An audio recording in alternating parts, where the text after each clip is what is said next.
Flipkart నుంచి parcel వచ్చిందని చెప్పాను కదా, చూసేయండి ఏమొచ్చిందో. ఈ long kurti and black palazzo తీసుకున్నాను. మెటీరియల్ వైజ్ చాలా సాఫ్ట్ ఉంది. నేను mostly cotton or rayon prefer చేస్తాను, ఎందుకంటే వాష్ తర్వాత క్లాత్ సాఫ్ట్ అవుతుంది. ఇవి వేర్ చేయడానికి చాలా కంఫర్టబుల్గా ఉంది. మెటీరియల్ సాఫ్ట్గా ఉంది. అండ్ ఇక్కడ ఆల్మండ్ సోక్ చేస్తున్నాను అనమాట.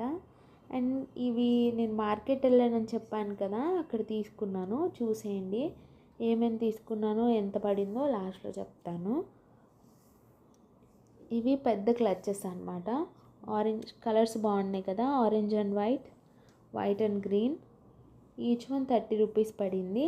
అండ్ ఈ మధ్య చాలా విపరీతంగా హెయిర్ ఫాల్ అవుతుంది. నేను యూట్యూబ్ షార్ట్స్లో చూశాను, వుడెన్ కోమ్ వాడటం వల్ల హెయిర్ ఫాల్ రిడ్యూస్ అయిద్దని. సరే ట్రై చేద్దామని తీసుకున్నాను. 80 రూపీస్ చెప్పారు. అండ్ ఈ ఫ్లవర్ క్లచ్ నేను చాలా ఇష్టంగా తీసుకున్నాను, చాలా క్యూట్ ఉంది కదా, 20 రూపీస్ పడింది. అండ్ చిన్న క్లచెస్ ఇవి డిఫరెంట్ కలర్స్లో ఉన్నాయి. ప్యాక్ ఆఫ్ 6 వచ్చినాయి. ఇది 40 రూపీస్ పడింది. చూడండి ఈ కొన్ని నాకు 200 అయినాయి. చూడండి ఎంత కామ్గా ఉందో బయట.